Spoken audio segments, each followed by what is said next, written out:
اور اللہ کی خوشنودی کے لیے حج اور عمرے کو پورا کرو، اور اگر راستے میں روک لیے جاؤ تو جیسی قربانی میسر ہو کر دو، اور جب تک قربانی اپنے مقام پر نہ پہنچ جائے سر نہ منڈاؤ۔ اور اگر کوئی تم میں بیمار ہو یا اس کے سر میں کسی طرح کی تکلیف ہو تو اگر وہ سر منڈا لے تو اس کے بدلے روزے رکھے یا صدقہ دے یا قربانی کرے۔ پھر جب تکلیف دور ہو کر تم مطمئن ہو جاؤ تو جو تم میں حج کے وقت تک عمرے سے فائدہ اٹھانا چاہے وہ جیسی قربانی میسر ہو کرے، اور جس کو قربانی نہ ملے وہ 3 روزے ایام حج میں رکھے اور 7 جب واپس ہو،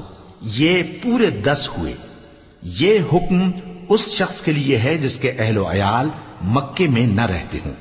اور اللہ سے ڈرتے رہو اور جان رکھو کہ اللہ سخت عذاب دینے والا ہے۔ حج کے مہینے معین ہیں جو معلوم ہیں،